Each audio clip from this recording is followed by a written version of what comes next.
Hello' guys, good morning. মই ৰেকিবুদ্দিন আহমেদ আপোনালোকৰ ওচৰত আৰু এটি ভিডিঅ' লৈ আহিছোঁ। যিহেতুকে আজি আমাৰ তাত আহিছিলে এখন হুণ্ডা স্কুটাৰ। এই গাড়ীখনৰ প্ৰব্লেম আছিলে যে পিছফালে যিটো গিয়াৰ বক্স হয় সেইফালে আপোনাৰ অইল লিকেজ হৈ থাকে আৰু ইঞ্জিনৰ এটা চাউণ্ড থাকে। তো সেইটো কাৰণে মই আপোনালোকৰ ওচৰত ভিডিঅ'টো বনালোঁ।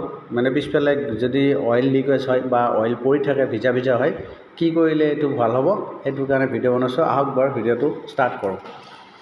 তো প্ৰথমতে কি কৰিলোঁ, মই ইয়াৰ যিটো হুইল আছে হুইলটো খুলিলোঁ আৰু এইটো চকাটো খুলিলোঁ। ইয়াতে মই কিছু অংশ গম পাওঁ যে ইয়াৰ যিটো গিয়াৰ বক্সৰ যিটো অইল চিল আছে, অইল চিলটো বেয়া হৈছিল। বেয়া হোৱাৰ কাৰণে আপোনাৰ অইল চিলটো এইটো মোবিলটো লিক কৰি থাকে আৰু সেইটো কাৰণে মই এইটো গিয়াৰ বক্সটো খুলিলোঁ আৰু গিয়াৰ বক্স খোলাৰ পিছত ইয়াৰ যিটো অইল চিল আছে অইল চিলটো মই চেঞ্জ কৰাই দিম। এইটো অইল চিলটো মই দেখাই দিছোঁ, আপোনালোকে চাব পাৰিব। তো এইটো হ'ল গিয়াৰ বক্সৰ অইল চিল। আৰু যদি এইটো অইল চিল লিক কৰে আপোনালোকৰ গাড়ীবিলাকৰ বা স্কুটিৰ তলফালে চকাৰ ওচৰত অইল লিক হৈ থাকিব। এইটো ঠিক ধৰণে এনেধৰণে অইল লিক হৈ থাকিব।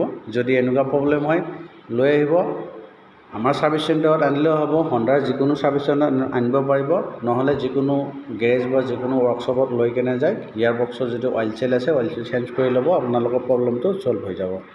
আৰু ইয়াৰ পিছতে মই গাড়ীখনৰ ফুল ইঞ্জিন খুলিবলৈ ষ্টাৰ্ট কৰিম। তো গাড়ীটো মই গোটেইখিনি খোলা আৰু আপোনালোকৰ ওচৰত দেখুওৱা নহ'ল, ভিডিঅ'টো লং হৈ যায়। গতিকে মই খোলাৰ পিছত কিছু অংশ আপোনালোকক দেখুৱাইছোঁ।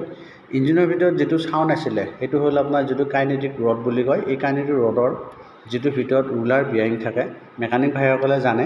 আৰু এই ৰুলাৰ বিয়াৰিংটো বেয়া হৈছিলে মোৰ, আৰু এইটোৰ ফলত কি হয়, ব্লকটো ঘনে ঘনে বেয়া হৈ থাকে আৰু কাইনেটিক ৰডডাল চেঞ্জ কৰিব লাগে। গতিকে আমাৰ ইয়াতে ছিষ্টেমটো, আমাৰ হণ্ডাৰ জেনুইন প্ৰডাক্টত কোনো এটা ৰিপেয়াৰিং ছিষ্টেম নহয়। আমি নতুন পাৰ্টছ এড কৰিম আৰু নতুন মান লগাম, আৰু গোটেইখিনি লগাবৰ কাৰণে মই ৰেডি হৈ আছোঁ। তো তাৰ লগতে মই এইটো আপোনাৰ বেল্টডালকো চেঞ্জ কৰাই দিম। যিটো বেল্টটো 12,000 কিলোমিটাৰ চলাৰ পিছতে চেঞ্জ কৰিব লগা হৈ যায়। এইটো বেল্টটো ফাটি গৈছে, কাষ্টমাৰে চেঞ্জ কৰা নাছিলে, আৰু এইটোও চেঞ্জ কৰিম। গোটেইখিনি মই ছাৰ্ভিচিঙৰ গোটেইখিনি কামখিনি কৰাই দিম। আপোনালোকৰ এনেকুৱা কিছুমান প্ৰব্লেম থাকিলে আপোনাৰ ওচৰত লৈ আহিব। আৰু বিশেষকৈ মোৰ ভিডিঅ'গুলো চাব, লাইক কৰিব, কমেণ্ট কৰিব, ছাবস্ক্ৰাইব কৰিব, আৰু ভিডিঅ'টো যেনে তেনে শ্বেয়াৰ কৰিব, যাতে অন্য এজন ক্ৰেতালৈ বা অন্য এজনলৈ ভিডিঅ'টো গুচি যায়। আজিৰ ভিডিঅ'তে ইমানতে এৰিছোঁ। জয় অসম, জয় জুবিন দা।